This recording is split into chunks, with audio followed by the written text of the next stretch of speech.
Greetings, everyone. It is that time once again to debate here on Brony Debates. I hope you're all doing well. We've got a pretty interesting conversation tonight. We're going to talk about why Hazbin Hotel is probably one of the worst shows to ever come out. And yes, I am being inflammatory on purpose because it brings me great joy. To counteract me, we've got DJ Skywalker joining us tonight. How are we doing? Howdy, howdy. Indeed, and we've got Princess Heather Blossom joining us once again. How are you doing? I'm doing pretty good. Just soaked up in my hobbies right now. Nice. Alrighty then. So, and we're going to get the shout-outs out the way right away. We're going to thank everybody who supports the channel, especially those on the $10 and up tier, such as Heather, who is with us, and DJ, who is with us. There's also Shady Oak Ministries, Sid McConroy, Autoknight, Emerald Spencer, Senko, Rein-Kun, Billy Henline, Alden MacManx, EasyModeGamer, Kanto Acrylic VA, Mr. Sonic 31, Alicia Lynette, Calbeck, StarChaser, VentureCorp, Willyzin, Icanus, Gruila, Vulpecula Enfield, The Raptors Talon, Jimmy D. Banthrall Jr., and Dark Malcontent, executive producer of Titan Art Studios. We'd love to see you on the channel for as little as $1 a month. If you check the link tree in the description, you can also check the other link tree for the content that everybody else makes. Who's the people that support the channel. They make some pretty good stuff themselves. Now then, let's so Hazbin Hotel has been getting built up for a long time, and I do definitely respect the grind and what it took to get Hazbin Hotel on the air. Vivian Medrano in a lot of ways is goals for myself and a lot of content creators out there. There are some things I feel like she could have handled better in the way that she rolled out the show, but that's neither here nor there. Aside from that, I would say the writing is pretty gosh darn bad. And like when I announced this topic, of course I got a lot of blowback right away from the fanboys, which is hilarious to me. And some of them were like, "Oh, you're just going to be hating on it because it's Christian." Because you're a Christian, Brawny. And I'm like, nope. I have zero intention of critiquing the show from a Christian standpoint. So I'm going to do everything in my power to just talk about the writing tonight and why I think it falls flat. Heather, what do you think about Hazbin Hotel?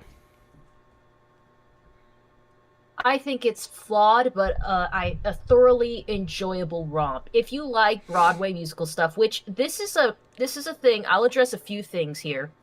Like I said, I think it's flawed. I think the pacing was not great. Things were resolved too quickly and not fully realized.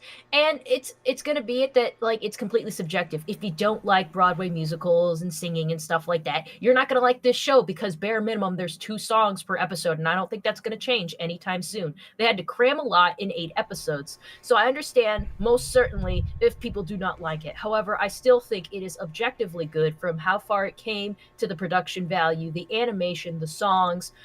I think it's just a work of art, and I respect it, and I like it very much. It's a really good show for me.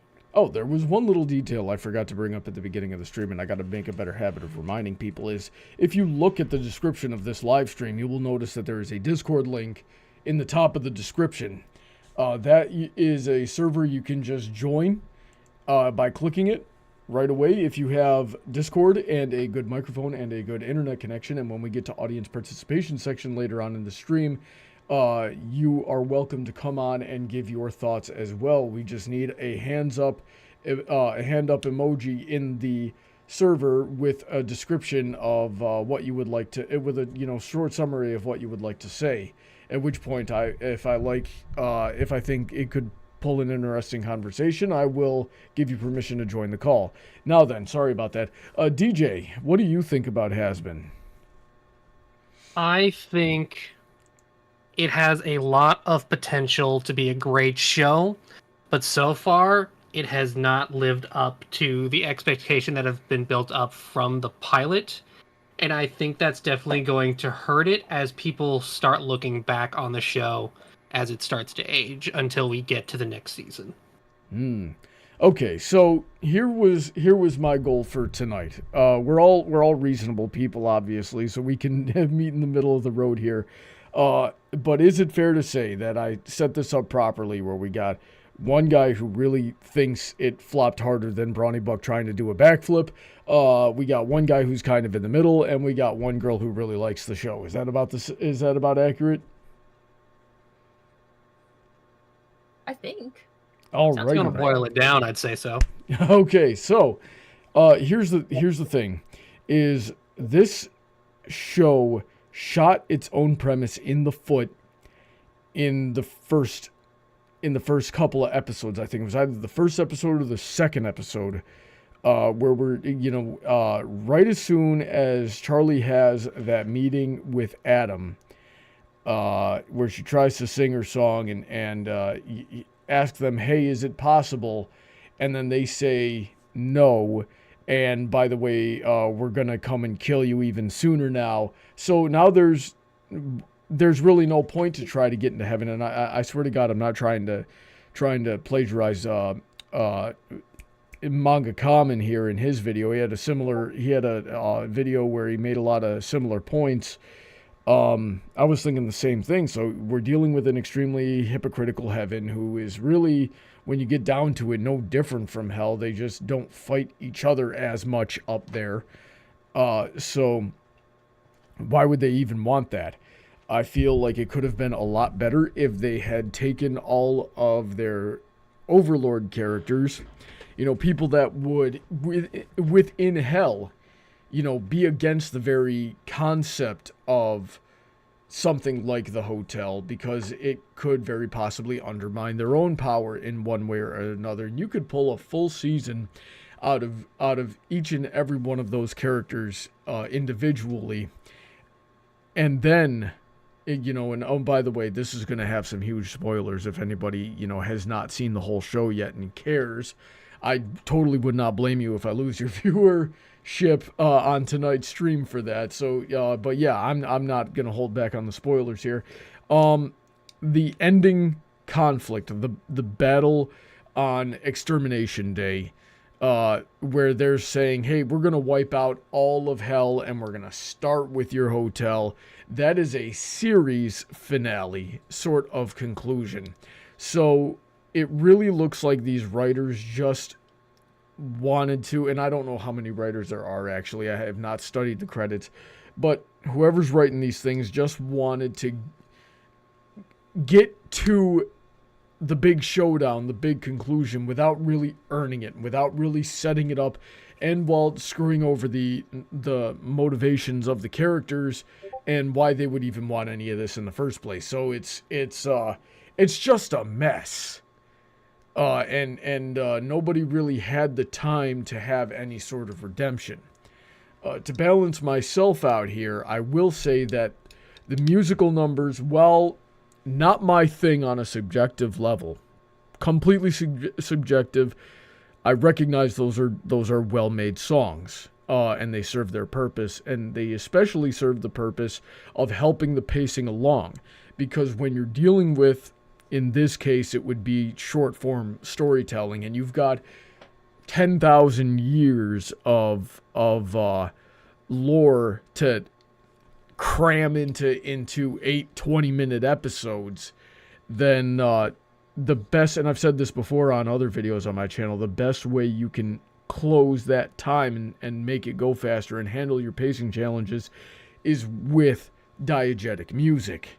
So that helped the pacing, but ultimately what killed the pacing was not the 8 episodes, was not the songs. It was just that they killed their premise and they had their big conflict way too soon without earning it.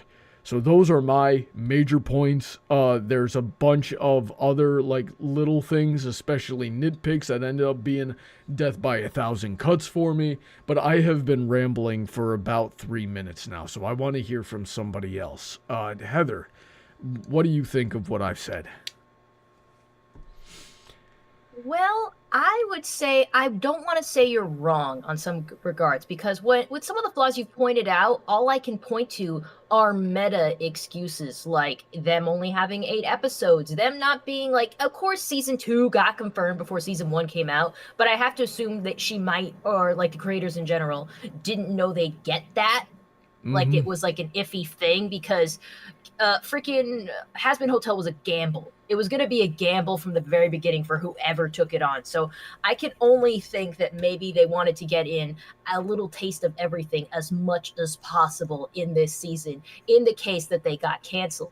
Now, we have to think with the perspective of VivziePop that, like, yeah, I would agree with you that, like, Heaven being, like, I think me and DJ spoke about this a little bit in my server too, that Heaven, like it just seeming like they're just outright assholes from the very beginning was a little jarring, because it shouldn't be that way. Otherwise, how would Charlie get the impression that it was a good place to even be, especially growing up with the story that she did, like, because they shot themselves in the foot, like, not even when Adam showed up, but like in the first prologue, they said, yeah, they were afraid of Hell's power, instead of the premise we had been led to believe from the pilot that it was an overpopulation issue. That seems to have been completely discarded. It doesn't even seem to be like it ever was a thing to begin with. It was just like a big move by Heaven to quell Hell's numbers so they could never rise up. So there's definitely a lot of issues here.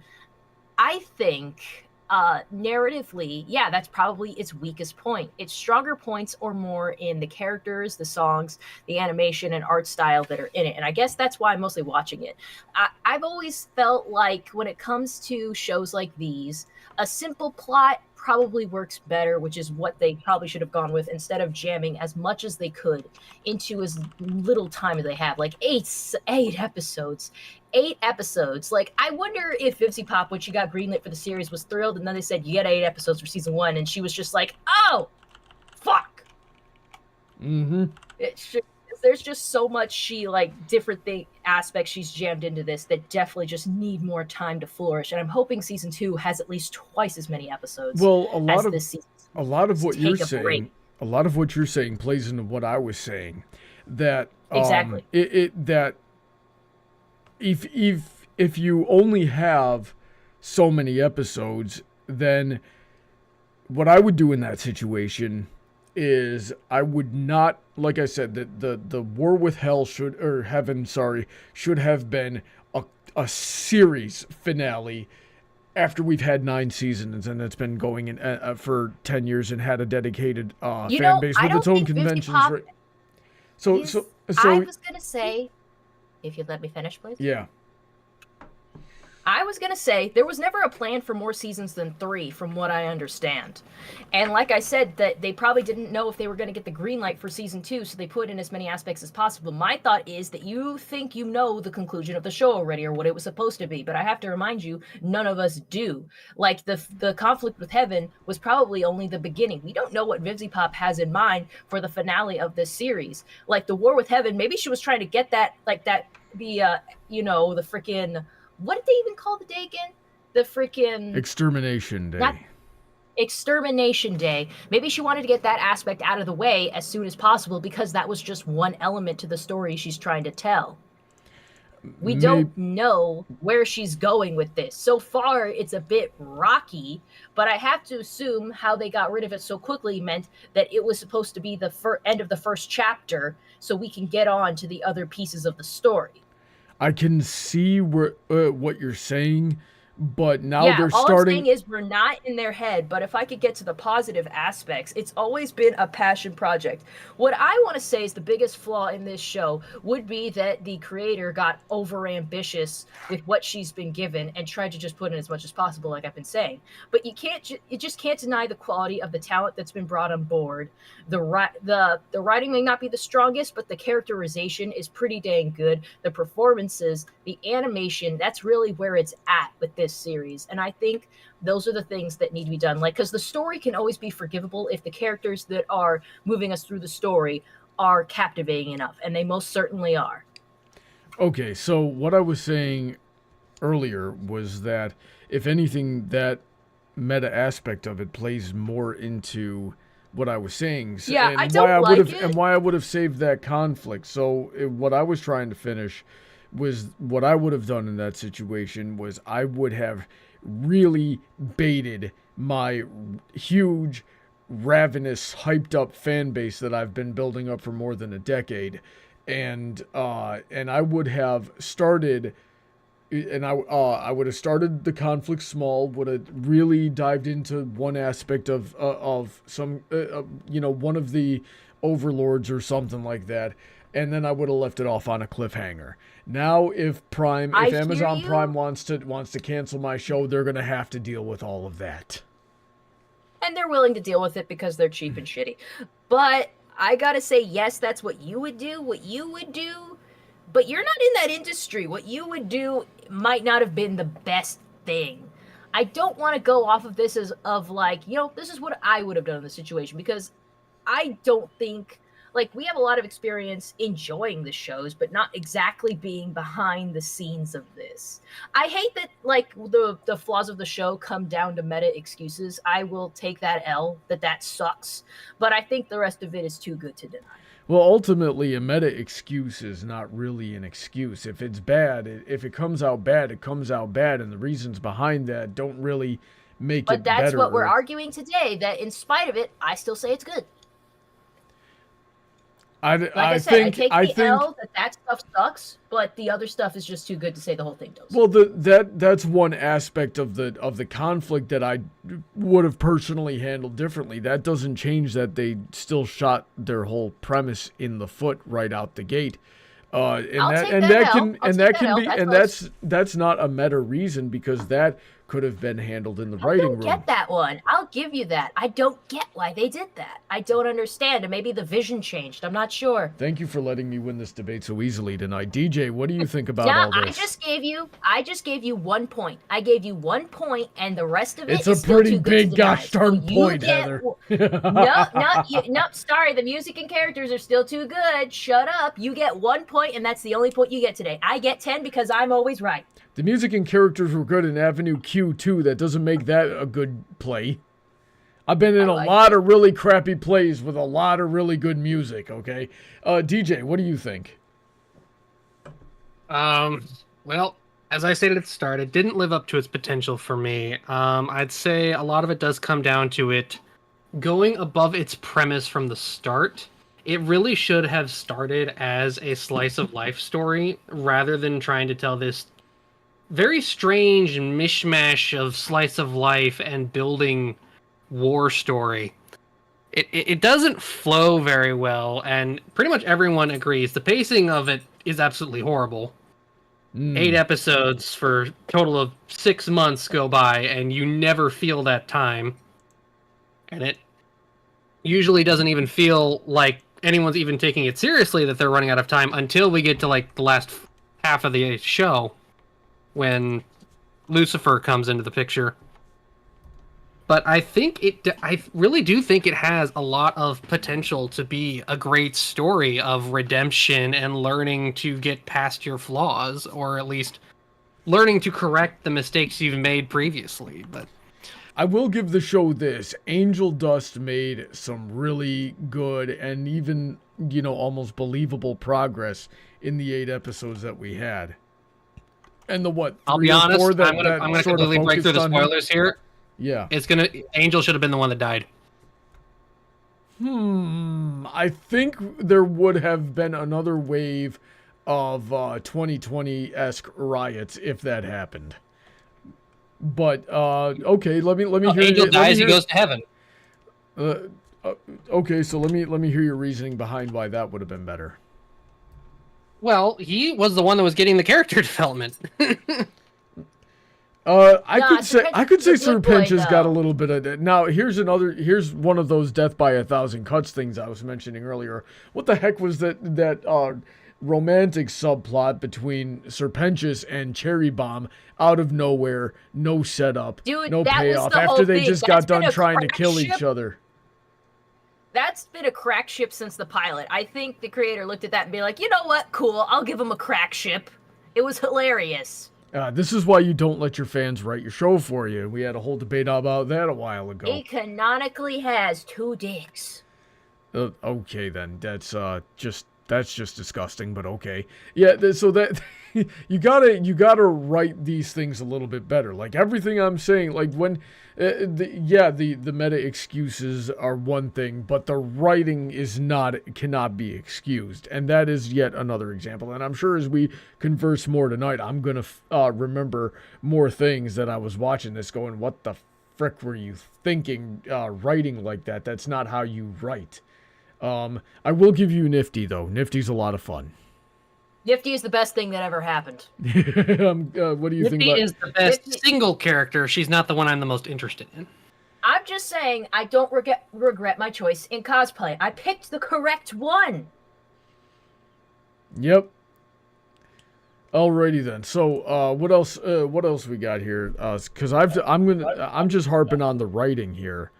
I got something I can harp on. Go for it. I'm gonna say it.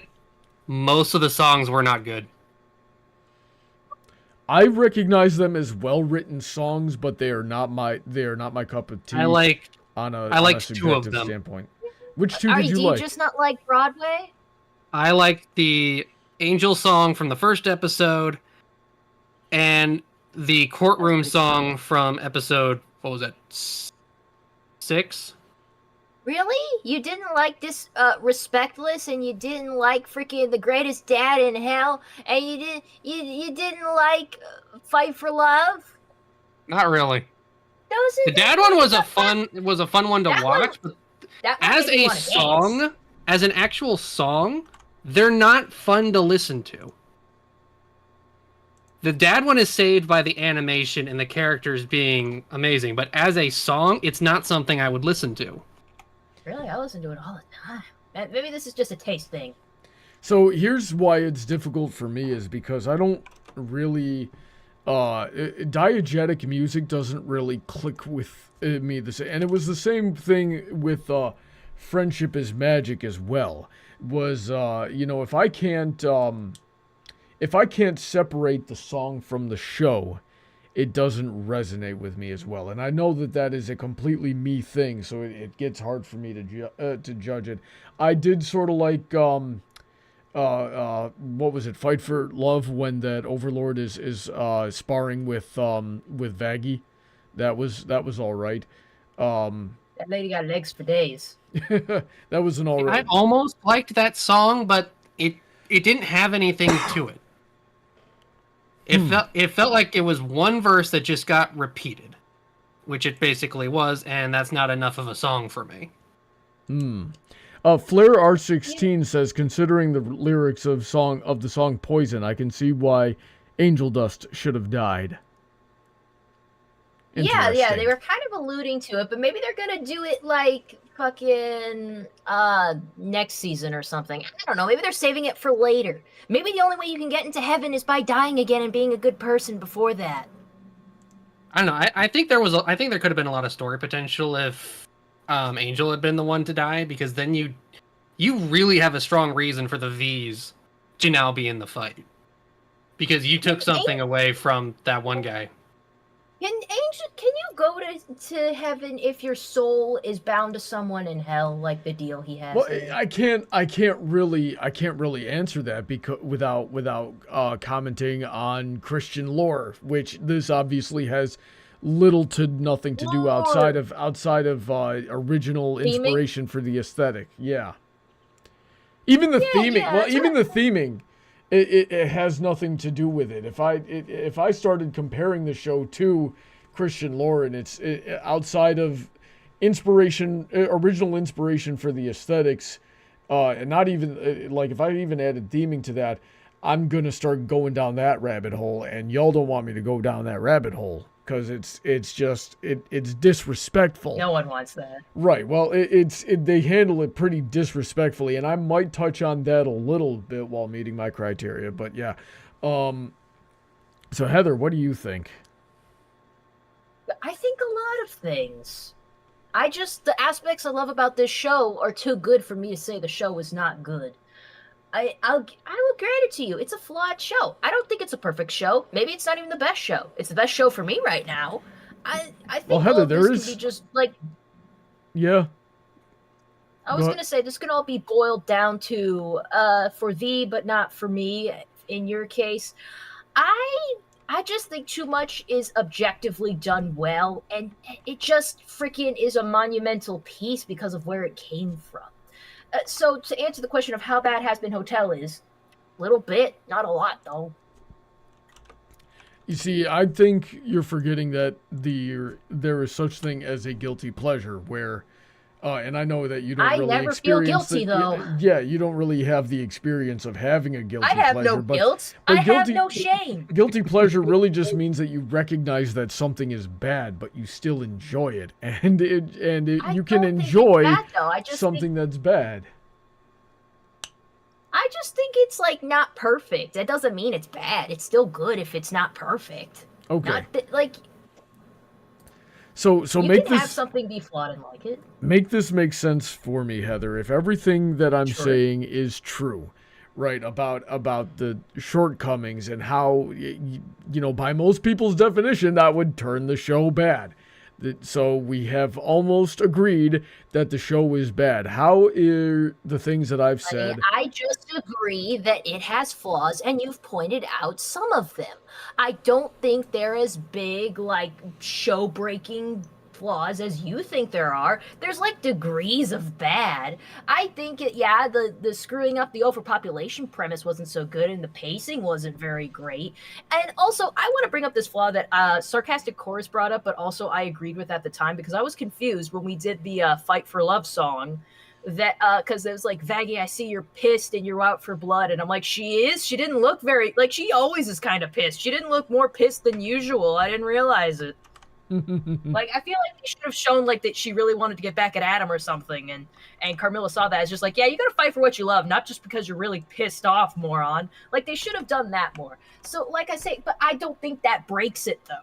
I don't think that the things you think are so bad are that bad enough to break the show. Like, make it make sense. You're just weighing more importance on things that I don't think matter as much. So that's just going to come back to like us having completely different standards. Like, I just think you're like putting too much into these flaws, and because the entire show isn't really like written to your liking, things are just going to be more glaring. This isn't a show really made for you, which is fine. You don't gotta like it. But I just think objectively, it's a flawed show, not perfect, still pretty dang good, too many bops to deny, animation too slick. I've just been loving going through Twitter and seeing so much stuff they did in the background that I didn't notice before, like characters doing things that led to actions that happened later. If I was more of an observer, like, I'm so enthralled with what's happening immediately in front of me that I really got to give the whole season a second watch just to catch all these little like background things that are happening. Because I just scrolled through Twitter and realized the reason freaking Serpentius tried to confess to Cherry in that one scene was because you can see him earlier, and they pointed out him talking to Charlie, and Charlie having this expression on her face, clearly like excited about something. And I didn't even notice in the background as he's trying to confess to Cherry, like Charlie's in the background with like hearts around her head and stuff. Like, I didn't notice that shit. There's just too much that goes into this show. Like, they put a lot of thought and tried their best with it, and a lot of the good work they did really shines through. Yeah, there are some glaring issues, but I think this was just a rocky start that's going to lead to something better. This is only season 1. One thing I will mention that you reminded me of it, about this show is the art. Yeah, the animation looks really slick, but for a good 75% of the show, it is just too much red from an artistic standpoint. There's not enough contrast to really. You've got red on black on white with occasional yellow highlights, and but the thing is, usually you got to separate the background from the characters in your color schemes to some degree. Friendship is Magic had no problem with it, but they didn't, and half the time Friendship is Magic isn't centered in hell. That's not the point. The point is they separated the color schemes of the characters from the general palettes of the background, which made the action a lot easier to follow when it's that low contrast, or that you've got that limited of a color palette in your whole thing. Yeah, there was a lot of actions, and that's why you missed a lot of the stuff in the background and had to have autists on Twitter run through it with a fine-tooth comb to find all the other little details. In Friendship is Magic, people just saw that on the first run-through. So, and a lot of other shows, well, you know, whether or not it's a point in their favor for a lot of other shows that do or don't have things like that in the background is another story. But unless in heaven, things were a lot better. I could actually see what was going on most of the time. In Carmine's Palace, thank you to the gentleman in the chat who reminded me of her name. That was the color palette was a lot more purple and became a lot easier to follow because of how much it contrasted with the characters on screen. So that I get what you're saying.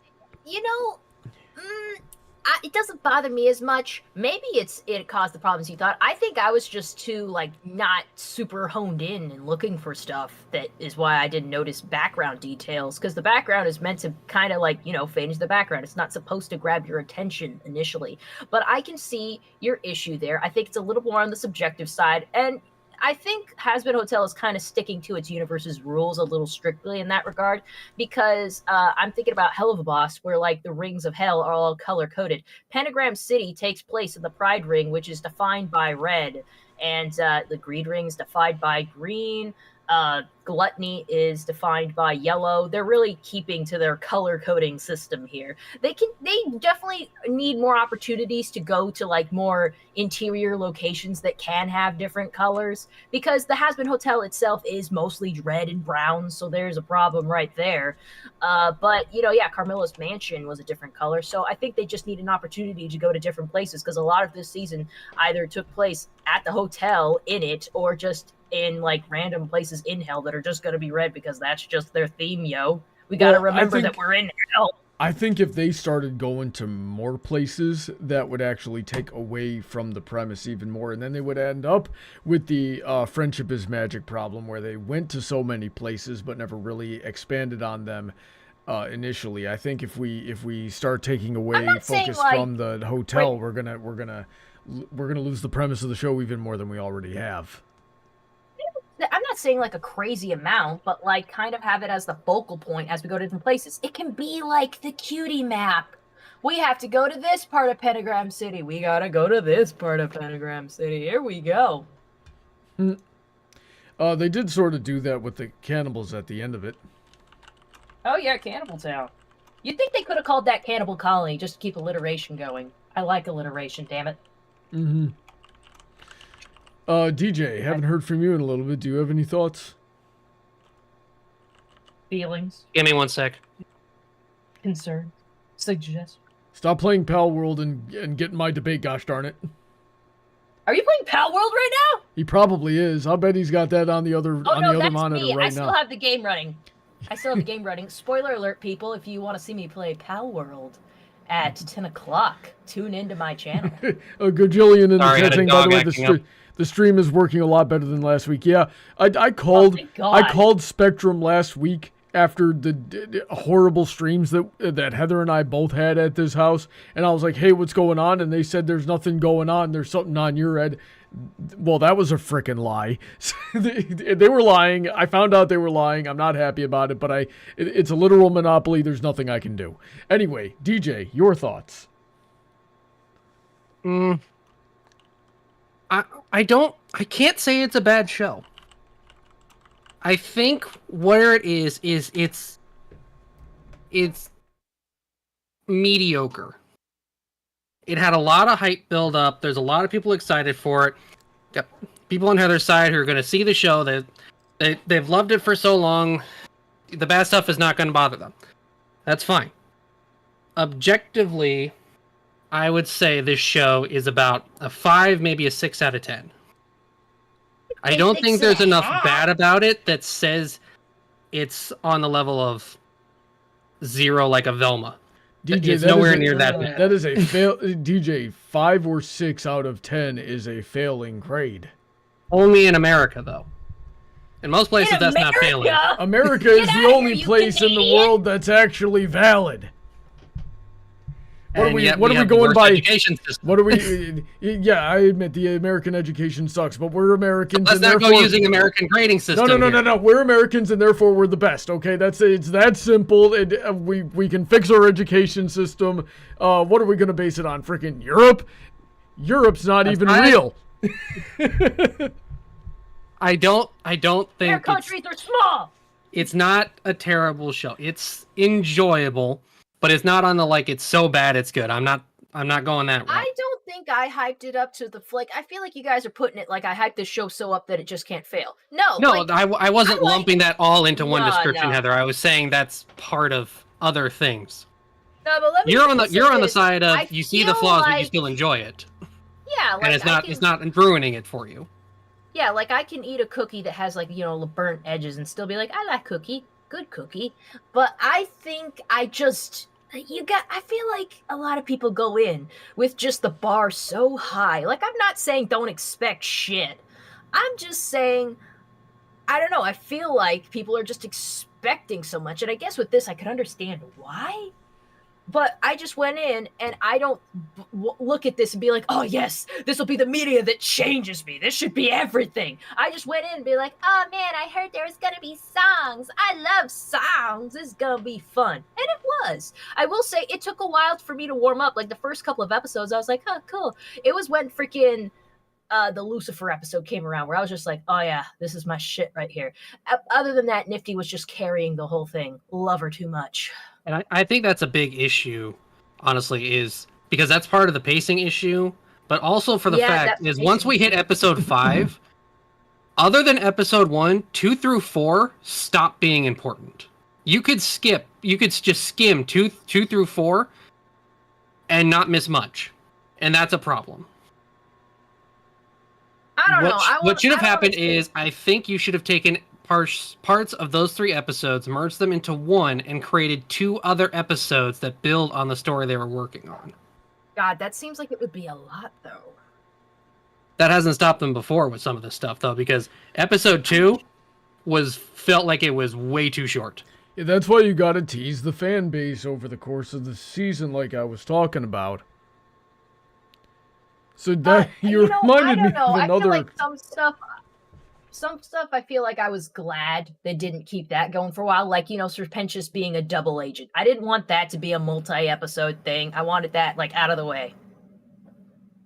Yes, but also that didn't also suit very well with the episode beginning. And that's some of the issues I have with 3 through 4. Or 2 through 4. 2 through 4 are the parts of the show I forget the most. Episode 1 established that the premise is no longer what it is. 5 is when things gets going. 2 through 4 are hard to remember.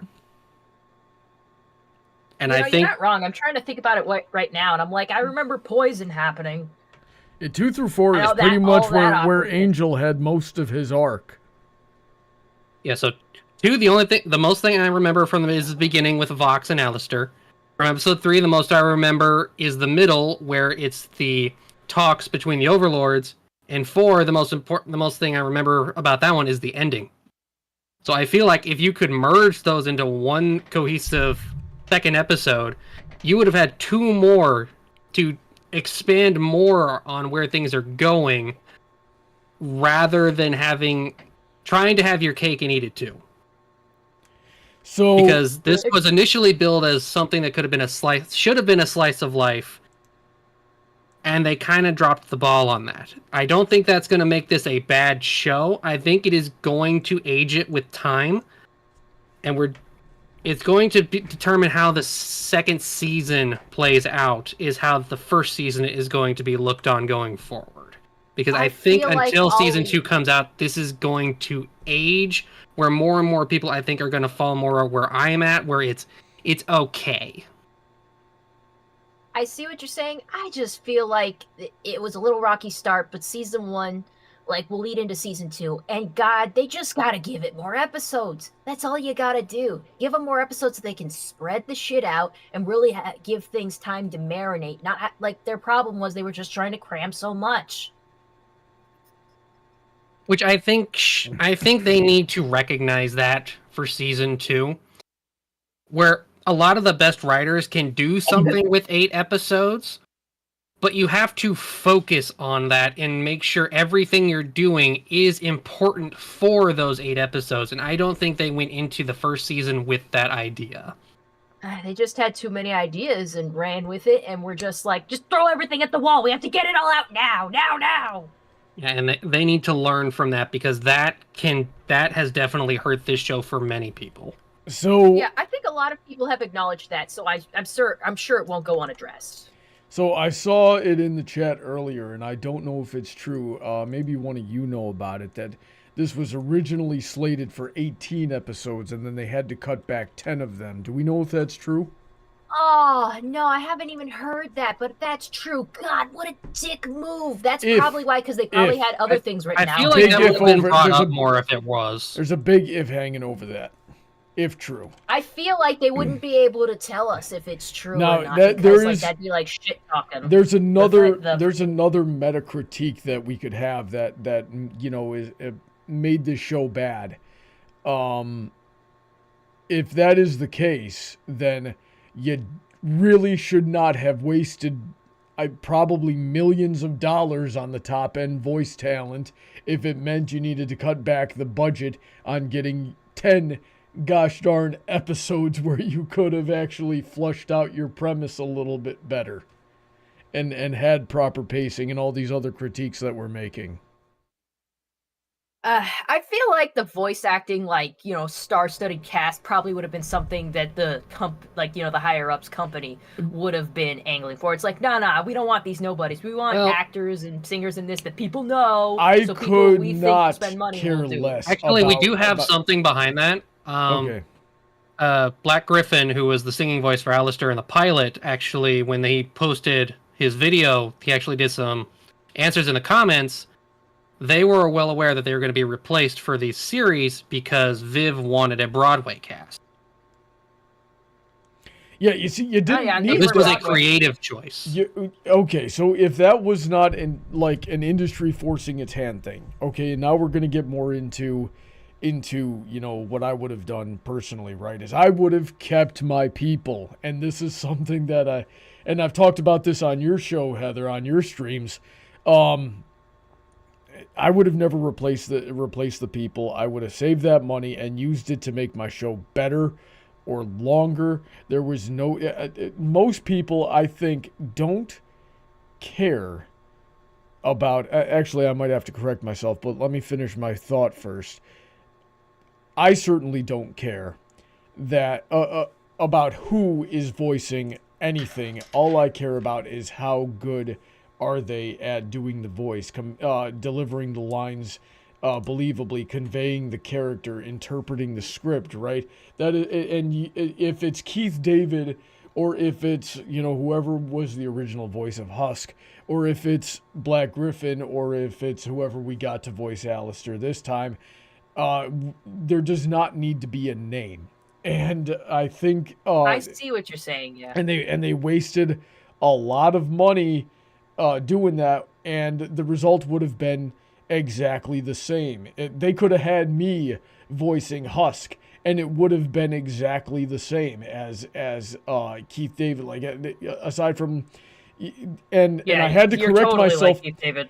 I had, and part of the reason I had to correct myself is that I remembered halfway through what I was saying that the reality of the situation is that sometimes a quote star-studded cast does help the sales, but I think the culture really is moving away from that, and I think it would have helped it a lot better in the long run if they could have said, yeah, if we could have pinned it on Vivian Medrano, hey, you stuck with your original crew, you showed loyalty, you got them into better positions in the industry that they started off in as a fan base. I think that would, and you also saved millions on millions of dollars and made your show better for it, because you could have reinvested that money somewhere else, into more episodes, into better animation, into better writers. I think the writers are way more important. So that's another meta thing I have there. Another nitpick I want to bring about this. Go ahead. I want to Heather. address something about what you've said, though. Yeah. keeping the original cast. The thing is, I think Vivzy Pop always planned this to be a musical, and the thing is, a lot of the original voice cast, outside of maybe Michael Kovac, who did Angel Dust and sang the Attic song, and of course Black Gryphon, the rest of the cast weren't singers because the actual voice of Alistair was Edward Bosco, and Black Gryphon had to go in and do the singing. Maybe we could have wagered to keep in Michael Kovac and maybe Black Gryphon, but if the thing is, like, they were indie people who probably wanted people who were actually professionally trained to sing Broadway. Maybe she wasn't, like, I could say maybe she was like, okay, if I'm gonna do Broadway, might as well do big star-studded cast. But I think she probably was just putting emphasis on, I want people who can actually sing Broadway. I mean, the original audition call for the Hazbin Hotel pilot, I saw when it came out, and I thought of auditioning. It was open to the public. I think she was just looking for professionals who could all sing. That probably doesn't excuse the fact that she didn't use Michael Kovac and didn't use Black Gryphon because, well, they can sing. We've clearly seen that, but maybe they just didn't sing the way she wanted. I don't know. I think Black Gryphon could have worked. I don't know about Michael Kovac because, I mean, he sang Addict. Maybe if they kept him to poppy songs. I don't know. I'm just trying to, like, put maybe what I think happened there. I feel like it just wasn't malicious. But, you know, how would I know? I don't think it was malicious either. I just think it was unnecessary. And I think maybe. Yeah. Well, if ahead. they wanted every character to be capable of singing, that means hiring more people, which cuts down which it basically evens out. I'll bet you I could put out a casting call right now and find anybody, some dude with less than 100 subscribers on YouTube or followers on Twitter or whatever have you. I could find anybody that is just as good as the people that they've hired. And Brawny, you and I both know that's not how the industry works. Yeah, I know it's not how the industry works, and here's the thing, guys. Because you can't just hire someone off the street like that. You have to have them through a union. Yeah. So we don't know if the other members were part of the union to sign up. That's been some of the initial ideas why they weren't brought on. Here's something. But even if they are, you have to have people that can have the abilities. Right. I can find the people is what I'm saying, and that's another thing is I probably would not have worked with the union if I could have avoided it. We tend to forget something here, is that even though I ultimately was not able to make my full living out of it, I did work in the industry, in the entertainment industry for a while. And I was inside, and part of the reason I chose not to have it be my full living, aside of the fact that it was extremely difficult to get your foot in the door anywhere because of the stupid way it works, is that it just sucked. It was just horrible, and they treated everybody that worked in there horrible, and nobody should ever work in the entertainment industry. So I'm not coming at this with extreme ignorance here. I know what it's like, but and I forgot something though. Yeah. She did bring someone from her across the cast. She brought the frickin' Beetlejuice guy from Hell of a Boss who does frickin' what's-his-face, Fizzarolli, and he plays like 3 characters in this show. Well, Blitz is in there too. Well, he gets like a bit part. He came up like twice. Yeah. He doesn't sing. What's his face? Brandon Rogers was that one news lady. Yeah, that's what I'm saying. Blitz is Brandon Rogers, but yeah, he only like came up twice as a bit character. Okay. Like they're not getting into Katie Killjoy. So, one other nitpick I had about this is I really don't like the way they handled Lucifer's character. Now, this may or may not be subjective, but I feel like if you're gonna have Lucifer, he's gotta not be such a wimp. He's short king power. I feel like it, like, you know, I'm kind of like running with what you're thinking here. Because in the original pilot, the way, just everything in animation is so intentional, especially with something like that pilot there. There was just a certain, I don't want to say atmosphere, a certain personality that was conveyed through the family portrait in that pilot. I feel like the Lucifer we got was rewritten from what we were going to get originally, because you just don't get that from that family portrait. You know the one I'm talking about? Yeah. Listen, if you're going to have Lucifer, different vibe. Lucifer's got to be cunning. He's got to be intimidating. He's got to be crafty and really good with wordplay. He's got to be really smart. This is just typical American cartoon bumbling dad, and I think that does a huge disservice. And I know I'm getting dangerously close to my own criteria of, hey, don't compare it to actual Christianity, but definitely should have been more charismatic. We're talking about the king of hell, the most powerful being here, and they turned him into a freaking wimp who almost didn't show up for Extermination Day. And I will say this: he was a lot of fun to watch on Extermination Day when he was fighting with Adam. I love the way he shape-shifted. They did make a lot of biblical references while he was shape-shifting. So I thought that was neat. And the line of him taunting Adam about him basically Lucifer sleeping with Adam's wives, that's hilarious. I'll give it that. So yeah, that's another nitpick. They could have done a lot more with Lucifer, and they probably should have. What do you guys think? Another thing I want to point out from the prologue of the pilot, when she starts thinking about why she's always been such a failure, Lucifer's right behind her. I got the feeling that Lucifer was a dick of a dad. Like it just seems like he was just absent. Like for whatever reason, he thought Charlie didn't want anything to do with him.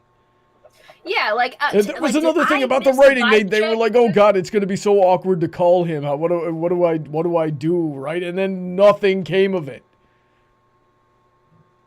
Yeah, I think that comes down to like cramming a lot. That type of baggage does not just happen. We would be wrestling with it for episodes on episodes. That could have been a season-long, minor subplot in and of itself of, do I call help from Lucifer to and throw my power around, and why is it so awkward to call him? Why do we think that we don't want anything to do with each other? And then it was just over, and we never know why, and nothing ever came of it. That's bad writing.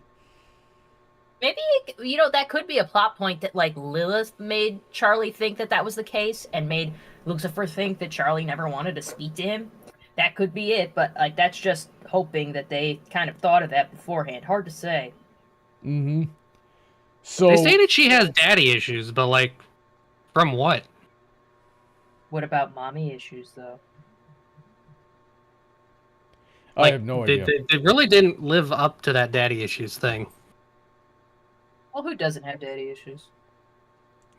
And here's one more meta critique I have for why this is bad. And I am walking my own line here, I'm going to fully admit. But now I am going to talk about, like, to a degree, the Christian influence that this show had on it. And this is what it is. It is clear to me that the writers do not like Christianity and very likely don't understand it. But for whatever reason, they have a stick up their butt about it and just wanted to make heaven look like jerks because they have that image of Christians and Christianity in their head going into this show. And that is probably why they chose to go about it the way they did. And a big problem that they've caused for themselves now is that because they did that, they are starting off on the back foot, and now they have to work even harder to recover in following seasons. Because what you said, Heather, you were correct at the beginning of the stream tonight, that we just don't know where they're going with it yet. Well, now they got to work even harder because they were just so eager to stick it to heaven that they blew their load way too early. Oh. And I don't mean that as a sexual innuendo, okay? Blowing your load too early refers just as much to, firing a cannon, okay? Ronnie, this show, you know exactly what you're doing. Don't you give me that. Yeah, well, we could be better. We could redeem ourselves redeem ourselves and try to get out of hell, starting by taking our mind out of the freaking gutter and letting a turn of phrase not be a sexual innuendo for once. Now, I'm going to hell no matter what I do, so, you know, just might as well. That's freaking darn it. Okay, so that is another one of my, you know, meta critiques on it.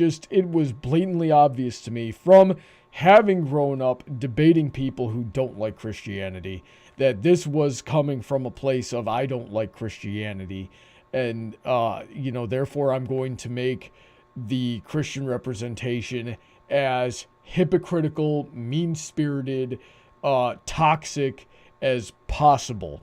And at the end of my show, that I'm going to beat them up and make them look even worse, and it's going to be my little you know, power fantasy here. That's how it comes off, and that's, I think, is the ultimate source of most of the bad writing choices in this show. What do you guys think? You know, Brawny, it's just like your idol, Princess Celestia, says. There's no wrong way to fantasize. No, there's no wrong... Well, yes, there are wrong ways to fantasize, and also, it's one of those wrong ways is letting your fantasy screw up the writing of your show like that. Because you don't know how to balance your villains or make them sympathetic. I don't know. I feel like people make sympathetic villains too often. Like, it's like people can't be freaking evil anymore. I hate that. It's always like, it's such tragic backstory. That's what I mean. Will you forgive me? Hold on. Well, no, that's an entirely different issue. Yeah, you can balance having sympathetic traits and being evil. This did not do anything to balance it. I see Adam in the chat. He says, Brawny, it sounds like you were only referring to Adam. No, we saw most of heaven was like that. Oh, and that's another thing. It made zero sense as to why the rest of heaven wouldn't be in on the whole extermination thing. Well, who would be? Like, if I was in heaven, they're like, okay, we're gonna go exterminate the people in hell. I'd be like, damn, dog, that's pretty... I didn't think, like, heaven would be so down for genocide like that. That's kind of weird.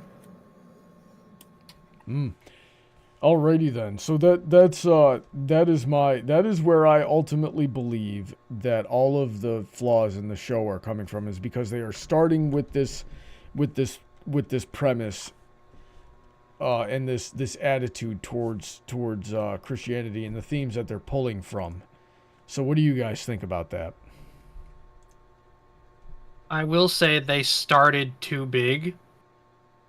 But it's also been kind of a big issue I've had with a lot of the Hazbin universe that we've had since Hell of a Boss started, is that the world building of Viv's creations is very lacking.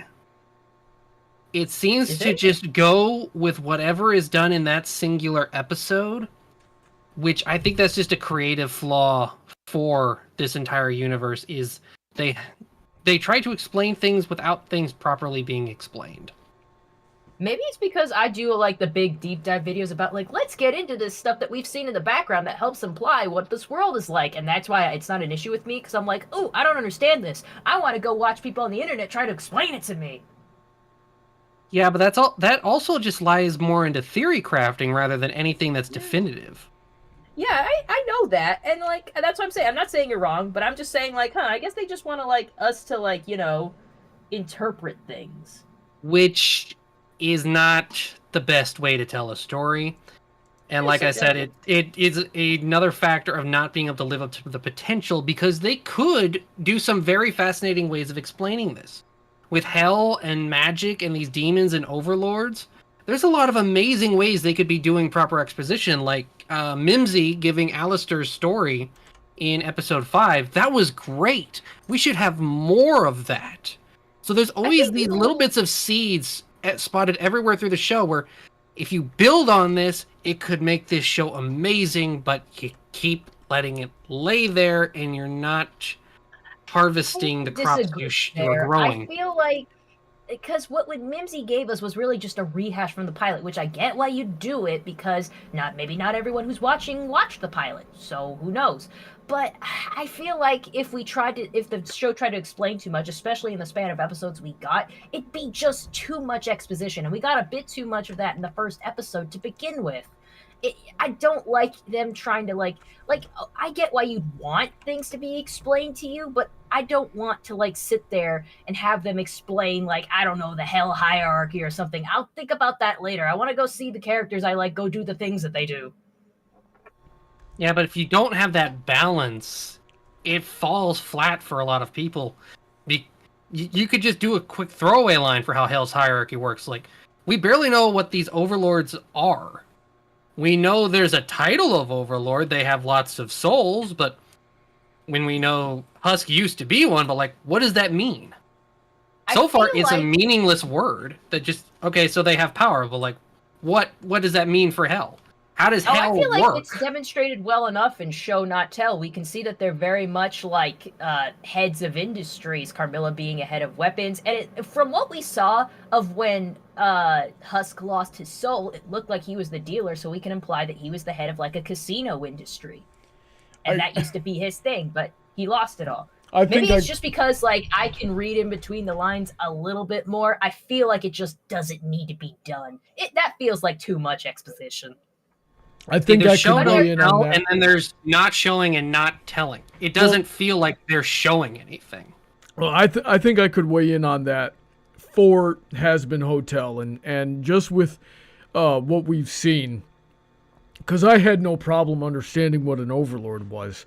So we've got Hell. We've got these annual cullings. We got people that come into Hell with powers that, and I think this was said in extended media, so you know we might not be able to admit it as evidence in this case, but I feel like there was said somewhere that the level of power you come into Hell with is sort of relevant to how nasty you were as a person in life. So you've got these annual cullings, so the people that can survive these cullings are going to be around long enough to amass this power. You got to be able to hold your own in fights because everybody in the Pride Ring is trying to kill each other constantly. So the overlords are going to be the ones who can survive in that sort of environment, rise above and take control of whatever industry they're trying to work their hands into. We've seen them cut deals with people to get more control of souls. So I think it definitely looks like it's a matter of how much control you amass for yourself and are powerful enough and skilled enough to hold on to. So and that's just what I get from watching the show. So I didn't have a problem with the concept of Overlord or any problem understanding it. If anything, that's one thing that they handled properly about their storytelling.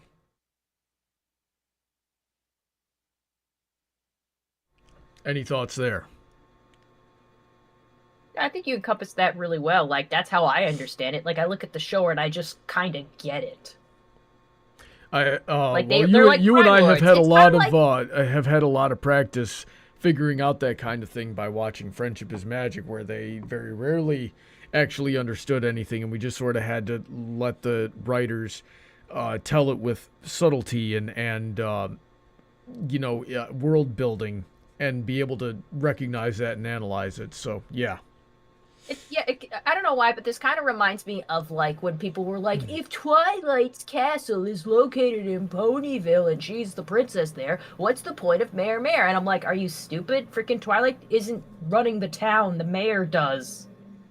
Twilight's supposed to take care of friendship shit. She doesn't run the city. Why would she? That doesn't make any sense.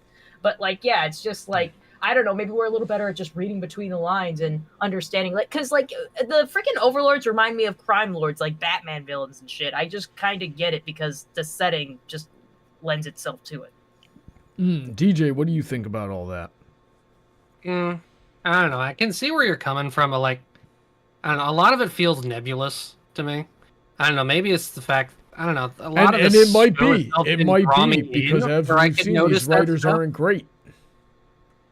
Maybe it's just that the show didn't draw me in enough to see this stuff, but I think that could be a flaw as well. Is that Maybe you just have your I brain was turned just off when you watching watch it and not absorbing it.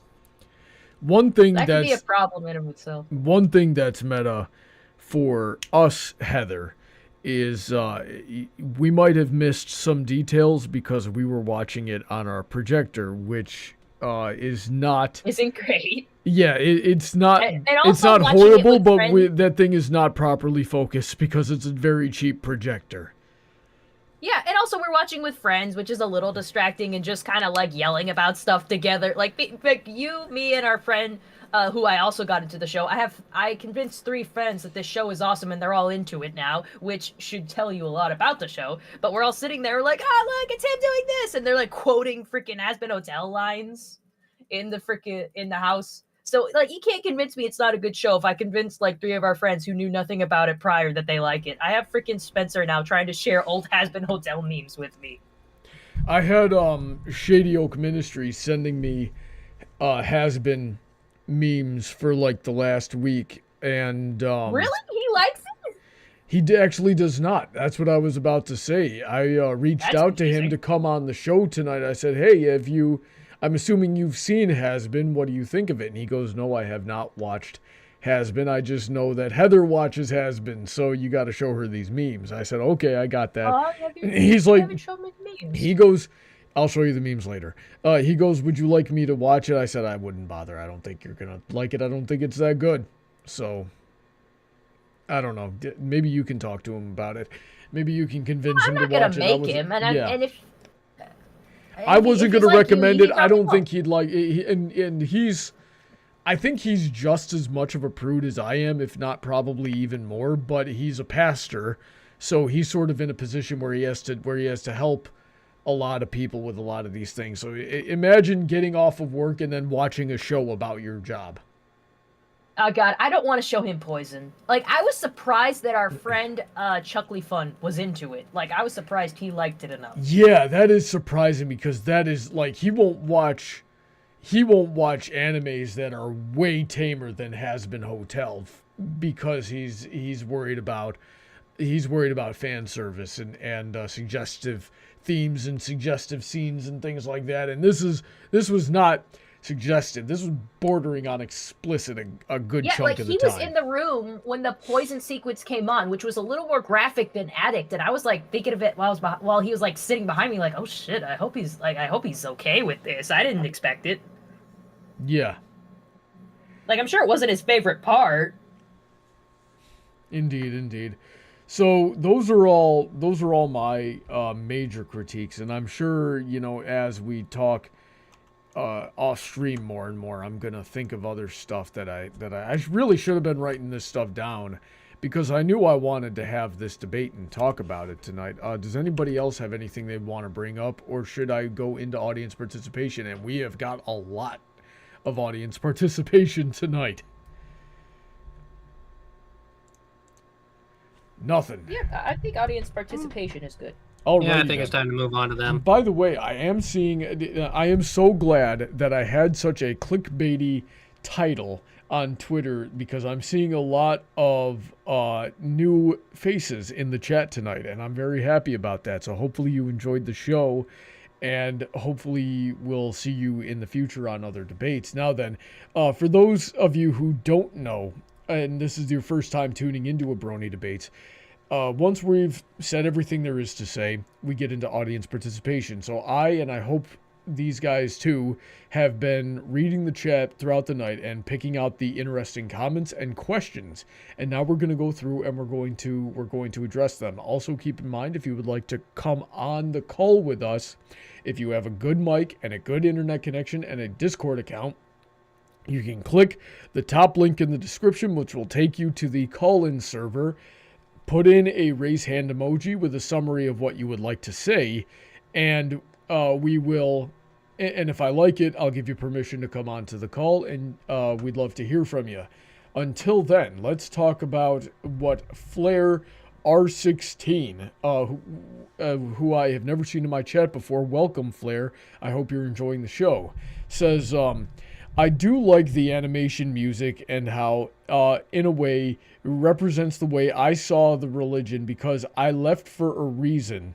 but with how many episodes there were given by Prime, it screwed the story over. So Flair, you know, who I'm going to refer to as male until I'm corrected, is, you know, saying a lot of what I was saying, and sort of reflects the mentality that I was accusing the show of having, just towards Christianity in general. You know, we get a lot of this, I left for a reason. Now, there's a lot of people who leave Christianity for, you know, roughly the same reason. And yes, there are a lot of people out there who claim to be Christian and have never read the Bible and don't understand the teachings and don't understand how to act, or they use it, you know, to justify whatever narcissistic tendencies they have. I would say those are not real Christians.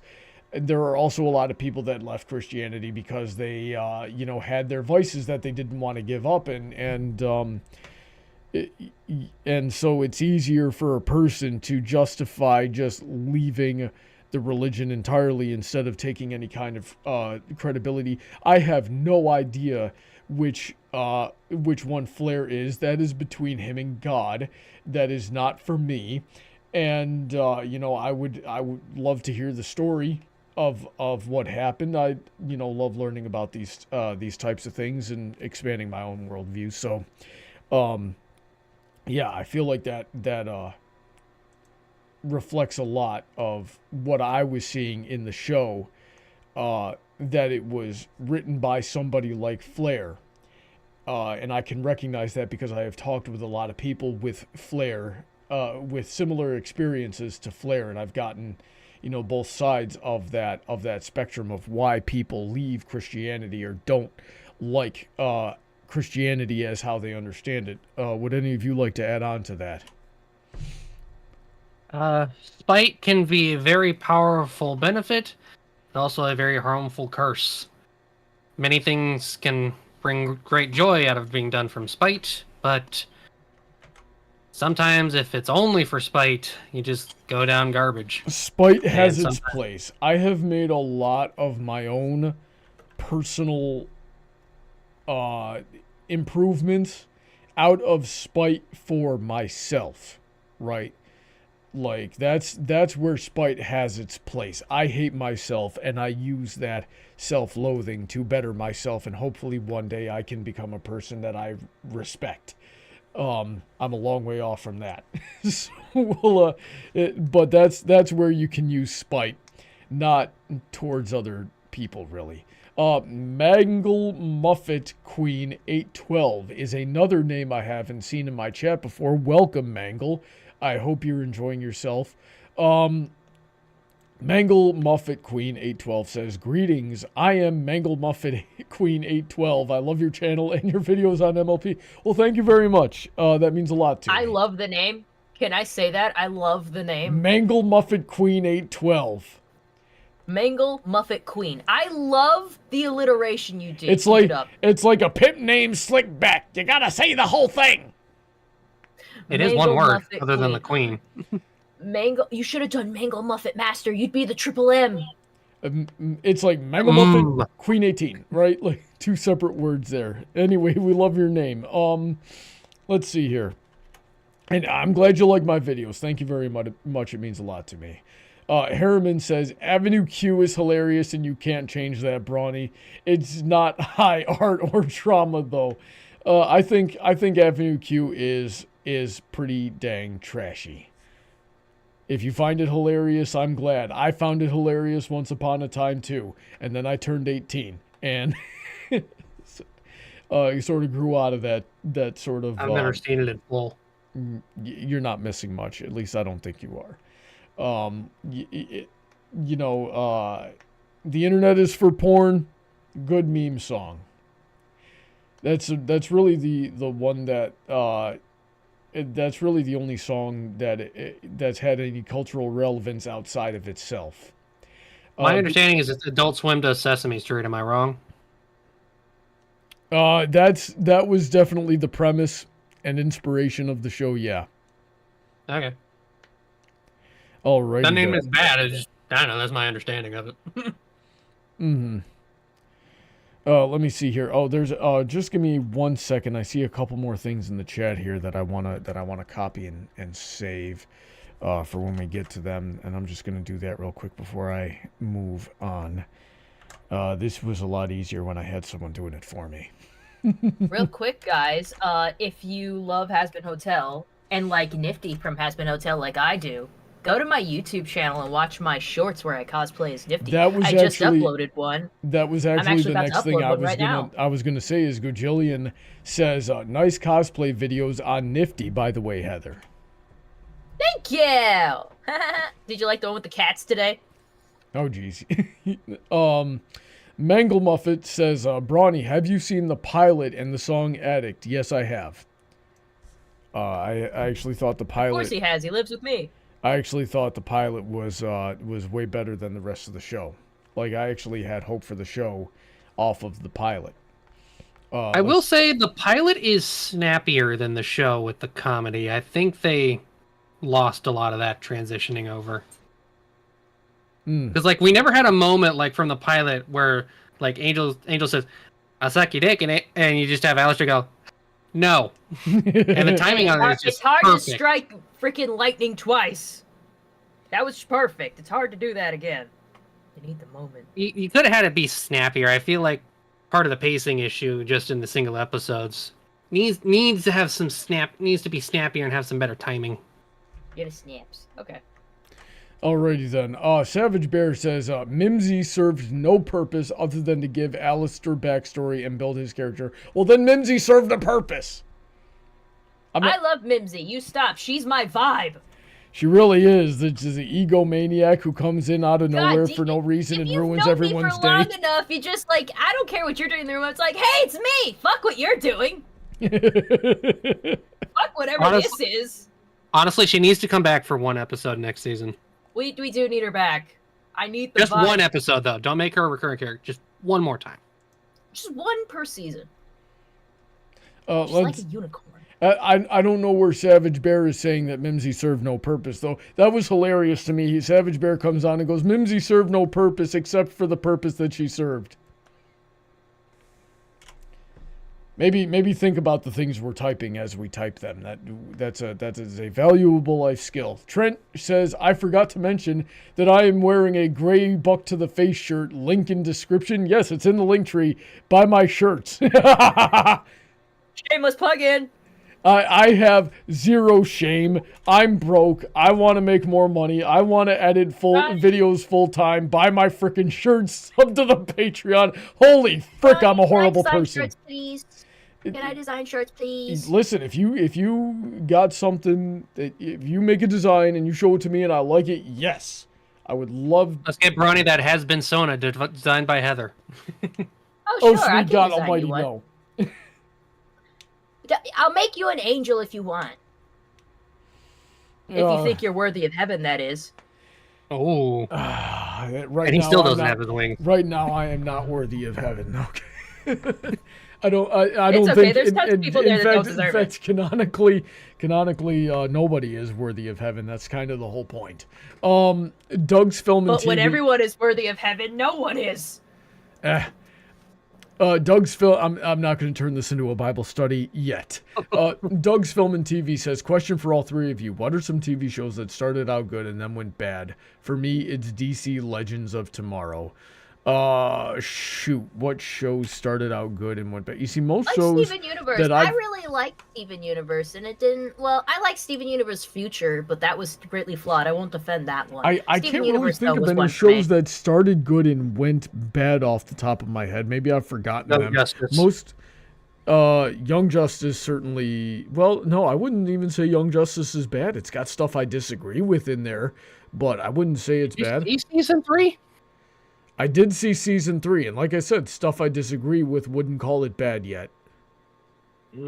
I guess my number one would probably be Owl House.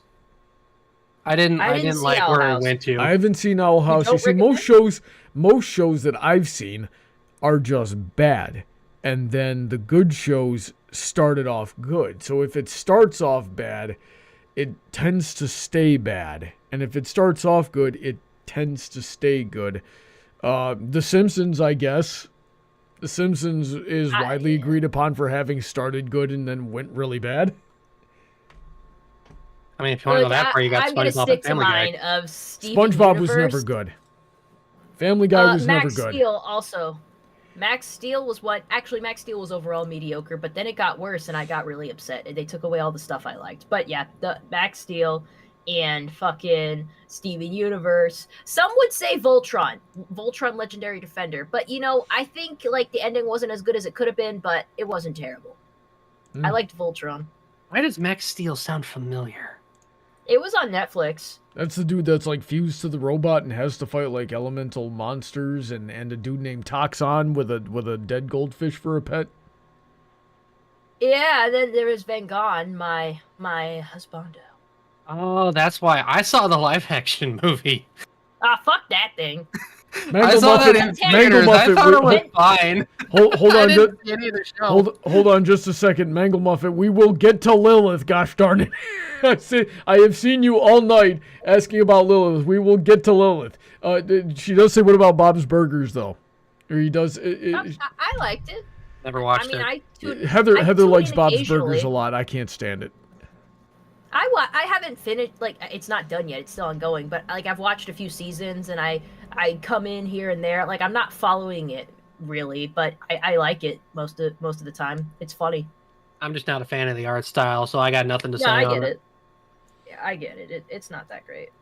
Trent, yes, I have made SpongeBob references before. That doesn't mean that I like the show or that I think it's good. It just means it's a meme farm, and I will farm memes, being a meme lord. Mangle Muffet, don't worry about it. It's nothing to apologize for. I'm yanking your chain. And I've never seen The Loud House. Anyway, Mangle Muffet says, Brawny, DJ, and Heather, what do you think about Charlie's parents?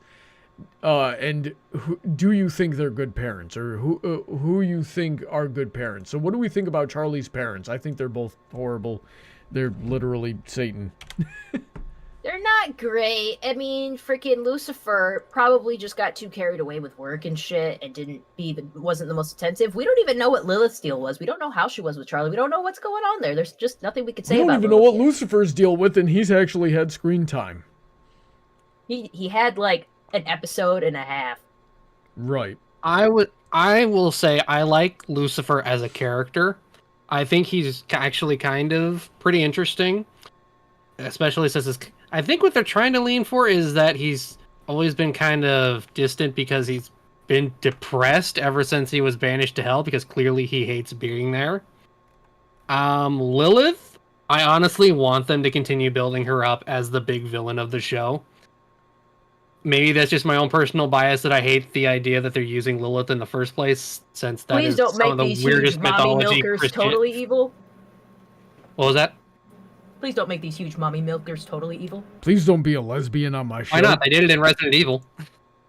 Excuse me, but we already have evil tits in Hell of a Boss. Why do I? Well, you know what? Sure. What the heck are you talking? What tits? No one in this show has tits. She might be talking about the bird chick. Yeah, Stella. Stella, she's a bird. She has breasts. I feel like Marlon Brando watching that show. I can't believe they haven't made that reference yet. Stella! Oh my God, you can't hear Brawny scream, but I heard him down the hall. Yeah. I want Lilith to be the big villain, okay? That's where I stand, because that's my own personal bias, is I hate the Lilith mythology. I don't know, I thought it was interesting. Lilith isn't even Christian. It makes for an interesting story, but it's part of it. It's built on something that's Lilith isn't even that Christian. goes into the outside meta. That it's just not very. It's not a very. It just goes to show they weren't really like going by the book with the freaking mythology stuff. I don't know. It's an outside reason, but I just want there to be an actual villain. I guess. And Lilith so far is looking like she is the villain because she abandoned everyone, apparently. Oh, there's something I want to bring up. That was dumb as heck that they killed Adam. They should have, like... Oh, and it was also... What the frick were they doing not having heaven know the criteria to get into heaven? That was really dumb. And then killing Adam at the end of it, what would have been good writing is A, if Heaven knew what the heck they were talking about and what was going on, and B, if Adam, like, through his, frankly, douchebaggery, lost his place in heaven because of the way he was acting and the way that he was persecuting people. And shoot, we have precedents for that in Hell of a Boss in the second gosh darn episode. So there's no reason for the writing to be this bad. So let's see here. Next, Gojillion says, let's ask a very controversial question. Ooh, controversial questions are my favorite. I want the smoke. Who do you think is better, Alistair or Discord? Okay, Discord's better. Discord has more redeeming qualities. Alistair is cooler. Discord is definitely way more powerful. Alistair is a murderer, though, and that's cool as sort of like an anti-hero sort of way. What do you guys think, Alistair or Discord? I would say Discord's probably more powerful, but I think Alistair is the better character. He's more fun.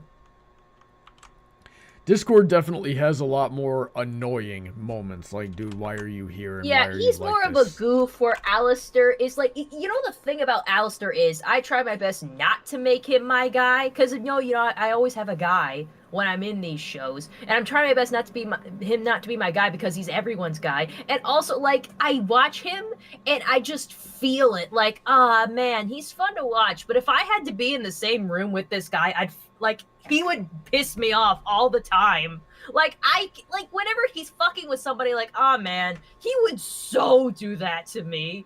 And I'd just be like, God, this shit again. Honestly, I think I find Alistair funnier. That's the thing. I feel like this guy is going to walk through the door one day, and I'm like, oh, God. Alistair is definitely funnier because he's a lot more in control of the situation and a lot more self-aware.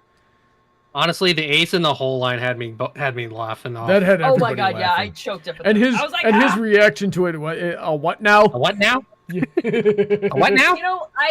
That reminds me of an interpretation that he thinks he's a heterosexual average man that just hasn't met the right woman, but canonically he's Arrow Ace. So he's Ace, but he doesn't know he's Ace. He's just I guess women just aren't good enough for me. Well, he's too busy That's being bored but obsessed with radio and murdering people. I can see why. Is this not healthy? He's got his idea of what he wants. If you're not a radio, he's not down. What if there's a demon that's not him, but a demon that's based off a radio, and he's just I'm so into radio demon. We figured it out. Alistair, maybe he's not even Ace. It sounds more like he's just autistic. He's radio sexual. That could be a whole video. Is Alistair autistic? A video deep dive. Oh, let's get Finn the Pony on that one. Finn the Pony, get in here! We're gonna whip out the DSM-5, yeah! We're gonna be like, is this man autistic? Paladin Pony T, Brawny and Heather, do you guys think Adam's character was a representation of toxic masculinity? Yes. Totally. No question there. Mangle Muffin says, Brawny, what do you think about Lilith and her reveal at the end of the season? I think that's some interesting foreshadowing. I hope they do something with it. I'm sorry, I don't have any other thoughts. They're just like, oh, by the way, I made my thoughts clear. Yeah, your husband's dead. You got to do something about your daughter. That's all we have so far, and she's just sitting there with her tanning screen. She wasn't married to Adam though. X. This is X. Yeah. I will say, do we really think that Adam's dead though? Because we thought Serpentius was dead. Then he came in at the end and he was in heaven. What if I think Adam is in hell now. When the angels fell back, Adam had his eyes open and was moving.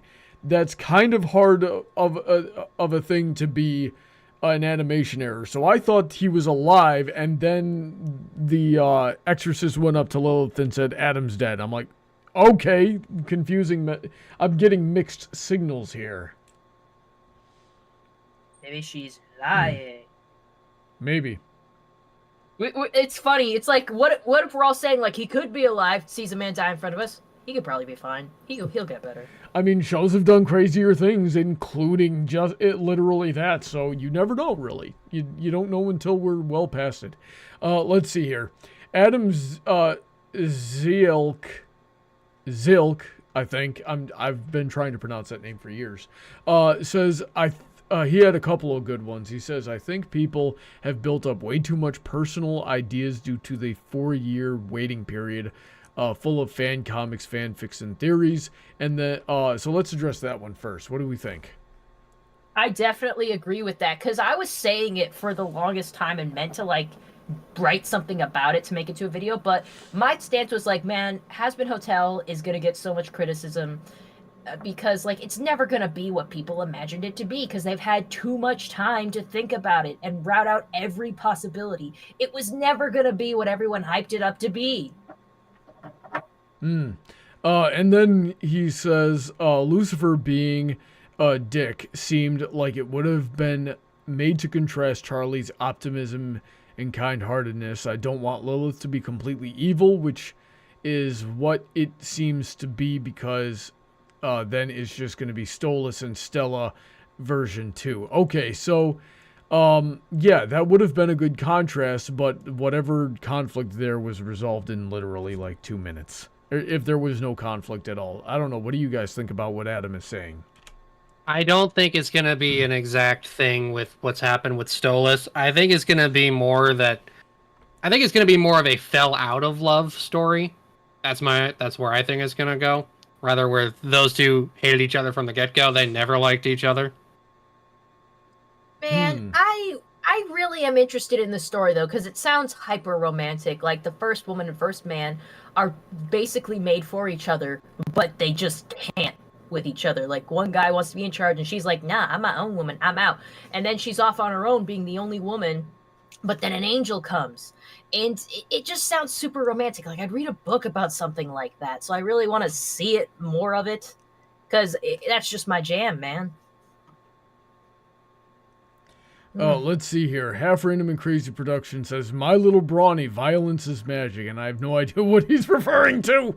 What did I say That's this just time? your entire show. That's just your entire show. I guess. It's called Buck to a Face. How is that just not a different name for your show?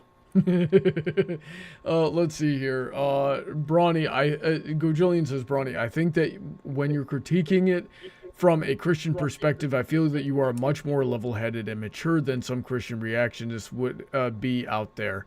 I commend you on that. Well, thank you very much for the compliment. I do pride myself on my intellectual honesty and actually understanding the Bible, which, frankly, a lot of people freaking gets out all the freaking haughty stuff with me when he tries to troll me while I'm trying to watch my show, being like, this is just Christian hate porn, this is dumb, this is lame. I'm like, shut up, I'm trying to watch my show. Well, that's because I recognize that the people who made it hate Christianity and all of and everything, the whole premise of it, especially for this whole war with heaven thing and the extermination day and the way Adam was acting, is just, it comes from an attitude of hating Christianity. And yes, I am venting that to you because it is kind of frustrating to watch. I know, and that's what I'm saying, though. It's like, it's because he vents out all the nonsense when he's messing with me. That's how it works. It's because people just hop online right away and just give their raw reaction to things, and it makes them look really bad. What if you just calm down for 2 seconds and really thought about what you were going to say? You could come off as more intelligible and not just like some kind of spaz. But yeah, I mean, I do think that about the show and about the writers. But I get it. I can sympathize with that type of thing, and I can understand it.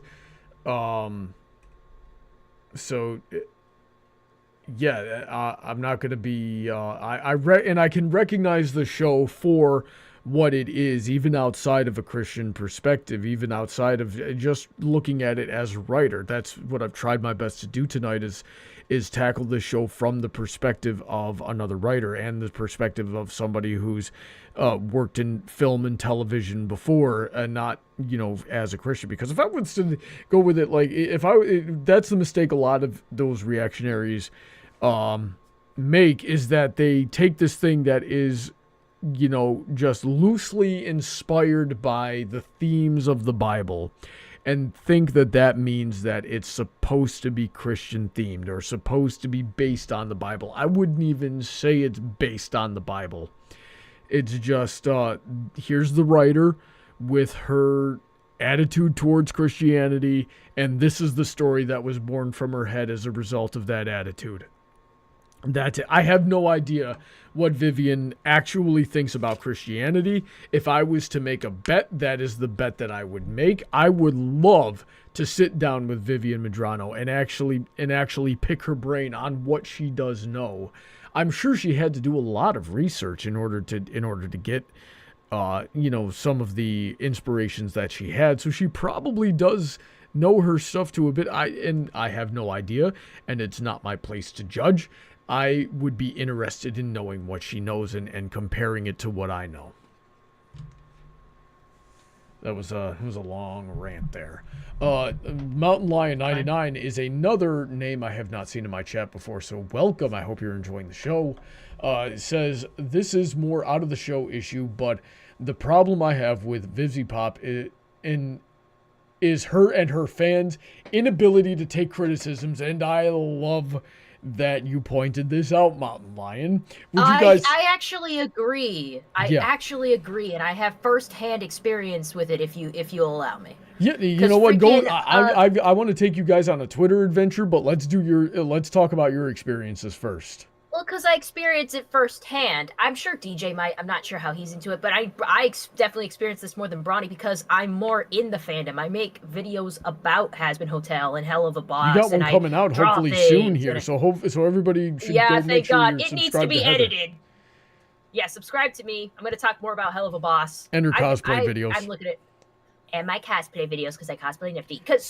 You see, I love this show. I admit that I love this show. I love Hell of a Boss. I love Hazbin Hotel. I like both the shows. I think they're flawed. They're not perfect, but I still think they're good. With all that in mind, and it's really just Twitter. It's these Twittermites who don't do anything else but watch this show and make it their whole personality. Like, you gotta like more than one thing, guys. The big problem is that, like, they just run away with every shit take and don't think things through. Like, if you guys are familiar with Overly Sarcastic Chorus, a guy who does a lot of video essays on Hell of a Boss and Hazbin Hotel, and get this, the guy likes the shows. He likes the shows, but he's like me and admits they're not perfect. And he does the thing that we just did today where he goes and makes a clickbaity title where that one episode of Hell of a Boss that we all kind of agree is bad, the one where they unhappy campers. Yeah. He freaking made a thumbnail of that saying they ruined Moxie, and really he just went into Moxie kind of sucked in this episode, and I saw people on Twitter just go off on it and not watch the video. They didn't watch the video. They were just like, people like this make the fandom worse, and it's like they don't even watch the show. Maybe no, he does. You didn't watch the video. You didn't listen. You just saw one thing and made a snap judgment. Seriously, it drives me nuts. I followed artists who work on the show. So it goes deeper than just fans who just go off the deep end a little bit. I watched people who do background work and, little edits for the show who actually work on Hell of a Boss. And they will not stop getting on soapboxes and making speeches about how you should and shouldn't act because they're trying to police the fucking fandom. What are you doing? And Vivian... They're always shouting about drama. Did you hear about the lackadaisy shit? Where, I don't know, an animator, a small-time animator who worked on the show liked a freaking potentially transphobic tweet. They didn't respond. The only thing they did was like it. They wanted to read it or something like that. And everyone, someone dug it up and made a big deal about it, and it made a whole bunch of trouble for lackadaisy. And it was the freaking Hell of a Boss VivziePop fans. They just freak out about everything. Now, the purpose of this show, of Brony Debates, was to try to get the Brony fandom more accustomed to talking about things that people disagree with, exposure to ideas and concepts that people disagree with, and see that at the end of everything we learn from each other and can still be friends and still love each other. And what I have learned in my 7 years of running this show and over a decade on YouTube is that this is just the nature of fandom, that people like this get into fandom and then proceed to act like this.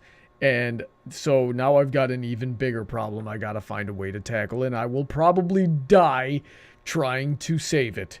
Let's see. Another thing is Vivian gets involved in every little drama that comes her way. Like every time somebody has something negative to say about her, she's gotta time in with her own 2 cents and thus pull the Streisand effect of making people even more aware of the situation. I hope she responds to this video. That's what I've seen a lot. I don't think she will because, like, no, because she did I haven't seen it. Yeah, maybe finally someone got in her head and was like, "Hey, you gotta stop responding to every little stupid criticism." Because it's probably because the show got even bigger, and they were just like, "Hey, don't do anything to fuck this up." And she's like, "Oh, I guess I won't then." Like she's commented on a few things, but I haven't heard her say anything in a while. She blocks people real easily, though, from what I understand. Well, like someone can just which is a horrible idea. That's what Twitter leftists do. They feel like they get their moral high ground soapbox. They sucker punch you, with narcissistic sociopathy, and then they block you so you can't retaliate. It's some class A frickin' retardation out there. I've seen plenty of the drama between Vivzi's takes by watching Nuxtaku on his side channel, and I just have to agree with him. Is she just needs to stop responding and hit mute. She just gives people more ammo the more she blocks. Get off the internet if you can't handle criticism. Yeah, like I'm about to show you guys some of the criticism that I got today, and I think it's hilarious, and that's why I can handle this. And if you can't handle that kind of thing, you shouldn't be putting yourself. And Friendship is Magic had a whole episode about that. It was called Fame and Misfortune. It was one of the best episodes in the show. I will say I think blocking people is fine. Don't deal with things you don't want to deal with. I just think you should, like, you're definitely right. She shouldn't just, like, she should just block everything out. Be like, I'm working on my show. I don't need this shit. I'm out. Yeah. Like, the reason I would say blocking is a bad idea is because it keeps being ammo for these people. And if you mute it, they don't know they're muted. Blocking, you're given proof that you've gotten to her. And that just eggs them on even more. It's like, just hit mute, leave it alone. I feel like someone with, because they're like spamming or flooding. Like, I don't know. I don't see the difference. Like, block, mute, who cares? Mute gives no gives no evidence that they've been muted. Yeah, but like, blocking, you have the screen saying you can no longer interact with this person. I just think it's kind of stupid that people would wear that as a badge of honor. Like, haha, I got blocked by Vivzy Pop. But some people really go like, haha, I got blocked by Vivzy Pop. I did something today. It's just pathetic. It is pathetic, but it makes them keep talking. Oh my God. They say no press is bad press, and I don't necessarily think that's true, but there's certainly a point to it. I want to show you guys what I got today when I put this out here, and you guys are not going to be able to see it, but I'll read it out to you. The stream's going to see it. Here's my Twitter post where I said, tonight on Brony Debates, we're talking about why Hazbin Hotel is so bad. I hope to see you all there at 8:00 p.m. Eastern Standard Time. Now, this is clickbait. And I get a whole bunch of people in here that I've never seen before who don't follow me, so they must have just been watching the Hazbin Hotel hashtag, and now they've seen me. Let me see here. Angel Wing says, if it is a debate, why is it not called Hazbin Hotel bad? So that we can have multiple voices. And yeah, that's exactly what we do, Angel Wings. This is shameless clickbait, and I will fully admit that. Fight me. And then we get White Vaporeon, who says, I know you're another person I've never seen before, definitely doesn't follow me, says, I know you're terrified of the scary gay people, but don't you think your content is trash enough already? And listen, pissing off people like you is why I do clickbait. I find it hilarious. And then we've got also views. Yeah, and then we've got the best one, and I'm gonna freaking read this here. Okay, we got Emma the Bat Pony going, how is this nigga still relevant? Because I work harder than you.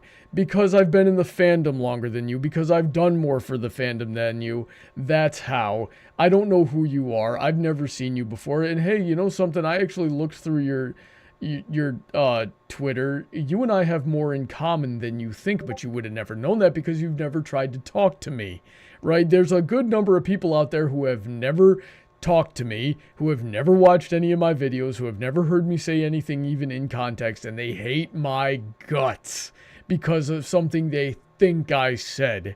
And if you're going to act like this, then I take great pleasure in making you angry. So, and he goes, yo, did you just say the word? And yeah, Trixie Blaze Lulumoon is another person that said, you know, watch this guy, retweeted this and said, watch this guy, no, nobody's going to watch it, and he's going to be talking about it by himself. Trixie, Blaze, you know, Blaze Trixie, you and I have a lot in common too. So you should have done a little bit more research there. But yeah, the fandoms need to stop acting like this. This is this is not okay, and you should be ashamed of yourself. Now then, moving on. Mountain Lion 99 said this. Wait, no, we already tackled that one. Pardon me. Let's see here. Mangle Muffet says, maybe Lilith is using hell and heaven as a pawn for her bigger plan. Also, I made a while questioning in Tumblr. Okay, I'm not sure what that means, but so what do we think of it? So we're getting into headcanon territory here. What do we think about that? Think about what? I'm sorry, I didn't hear. Maybe Lilith is using hell and heaven as a pawn for her bigger plan. So we've got headcanon. What's bigger than that? We've got headcanon, you know, theorizing here, trying to predict something. I think, Heather, you've made a couple of like theories of what you're gonna see before that you've just sort of expressed to me in conversation. Do you want to weigh in on that? Or DJ, do you have any thoughts? I already said what I'm hoping for. Yeah. I got no really other commentary on Lilith. I don't like doing things that I know are going to have a definitive answer later, because, I mean, not that I'm afraid of being wrong, but that, I don't know. It's not, I mean, what gets bigger than heaven and hell? I don't know. If it gets more than that, it feels kind of ridiculous. Yeah. Oh, real quick here. Alden Tony T said, also Brawny's not black. Well, here's the thing. I have a mixed heritage, and I don't really look at myself as any race. I look at myself as American, but even so, that's the type of person that gets on my case for occasionally using the word retard to describe things that are unhelpful or stupid. And that's the type of hypocrisy that I like to call out and expose. Also, I want to point out that they're gonna like tell you like, oh, you can't say the N-word. What about the person who actually originally put it in their post? I bet they're not black. And I did look through the Twitter. I'm like, if I see no pictures of himself, so whatever. But I think this is a teenage white girl. Very quite possibly. Yeah, so that's that's the type of people that get on my case, and I have no respect for their opinion. And if they want me to respect their opinion, they can act better. Now there is one gentleman who responded, and he's been on there, and I'm trying to remember his name, and I'm trying to find his notification here. Oh yeah, Christopher Caffon. He said he'd like to get on the show, and Christopher has been of that sort of, taking that attitude towards me before, and I haven't taken him seriously before, but now he's saying like, oh, he's being a lot more level-headed in his replies to me today, so now I'm a lot more likely to take him seriously. Christopher, if you're listening, I would love to talk to you about anything. I love talking with people. I love learning things. That is my favorite thing to do. So, moving on. Dreamer Frost says, I am Christian, but the fact that Lucifer is a little dorky instead of being all sorts of evil is kind of funny, as well as angels not actually knowing how to get into heaven is a funny take on things. So Dreamer thinks it's a unique twist, but my critiques on Lucifer and heaven, and He also says, she, I'm actually not sure. I'm going to assume he for the moment until I'm corrected. Says, I am a Christian. However, I only remember a few Bible verses that to me make sense, as well as the 10 Commandments. In my own opinion, I would like to think God forgives those who strayed or addicts. Okay, now we're going to get into Bible study a little bit here, Dreamer. Firstly, I highly encourage you to find your church, go to a good Bible study, read the Bible on your own time, memorize it as much as possible. I'm kind of a hypocrite there because I don't exactly have the Bible memorized myself, and I rely on Shady Oak Ministries a lot. But regardless, I highly encourage you to do that. Be a better Christian than I am. And here's the thing is, Jesus does forgive, and Jesus does love sinners because we are all sinners. And but here's the thing about forgiveness is that you have to do better. You have to acknowledge that you are not worthy, and that you have a long way to go to improve as a person and change your behavior. And in trying to change your behavior and do better, that is what grants you forgiveness in actually trying to be better. But if you've got somebody that is just stealing constantly, and they just say, oh, I'm not going to do it again, but then they go and they do it again right away, and they were just lying to get on your good side, and God knows if that's what's in your heart or not. So just consider that as you go forward. Now, what do we think, going back to what Dreamer had said about Lucifer and heaven and thinking it's a unique twist on things, what do you guys think?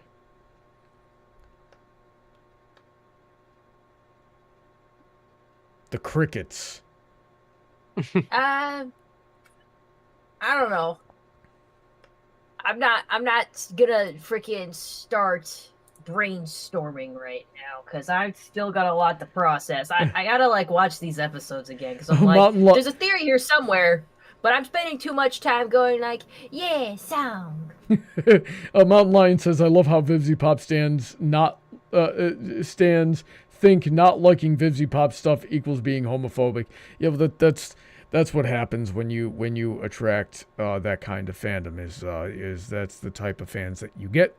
And unfortunately, listen, the LGBT community has a long way to go to not live up to their own stereotypes, and right now they are not helping themselves. Let's see here. Oh, hold on, someone's knocking on the door. Oh, it might be Cruiser coming back from the parks there.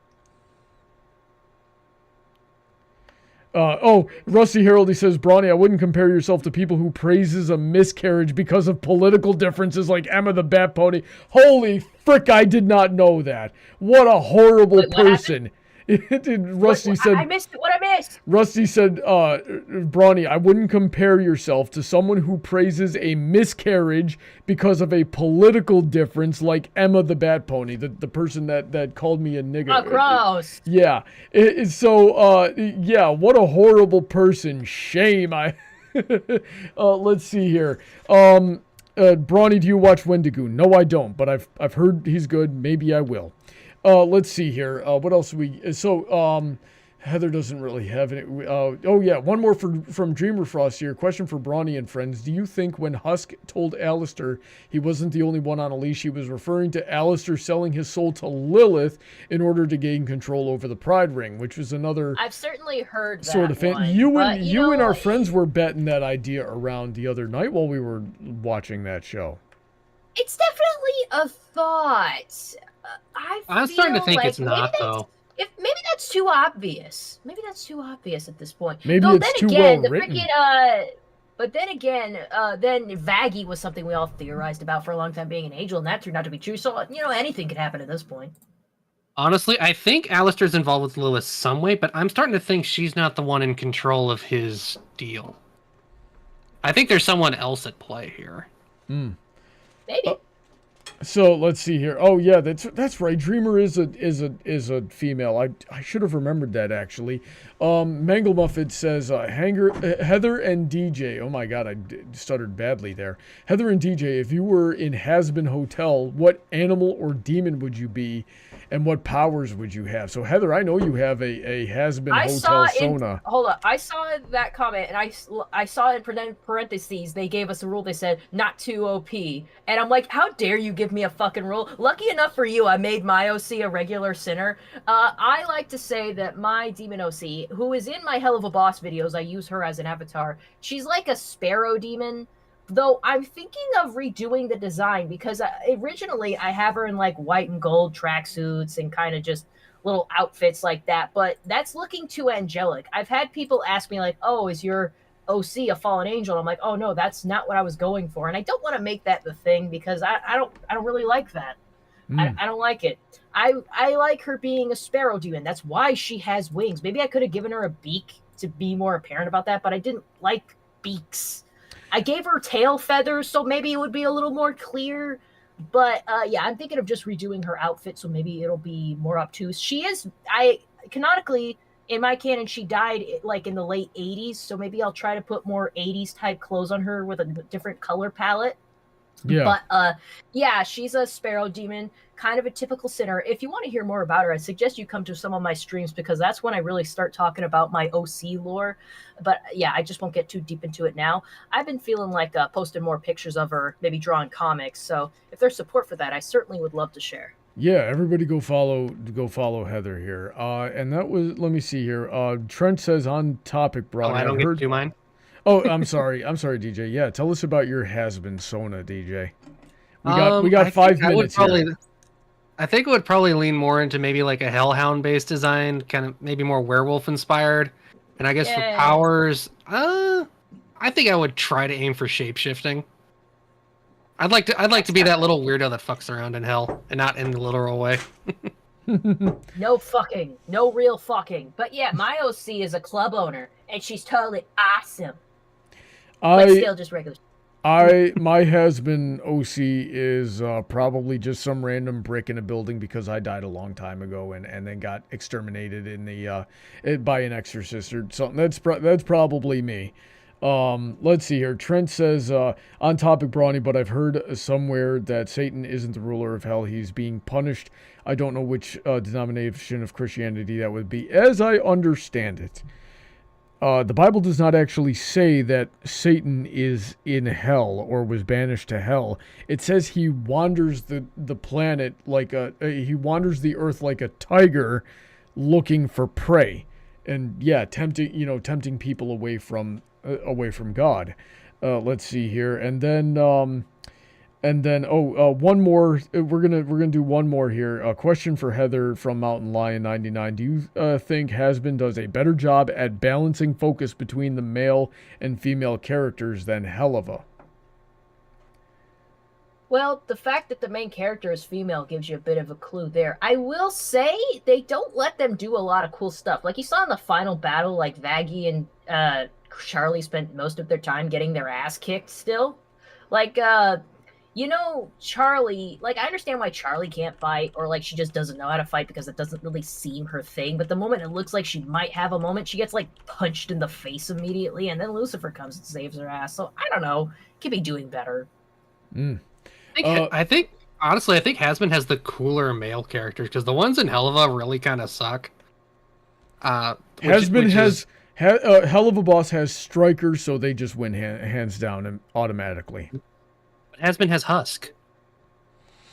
And Alistair. That certainly makes it a contest, but I still think Striker is cooler. Striker always gets his butt kicked. But he's cooler. Not really. Alrighty then.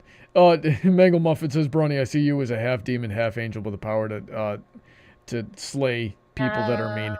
Okay. That's interesting. I guess I could run with that. But we're gonna close out here because Heather needs to start her gaming stream.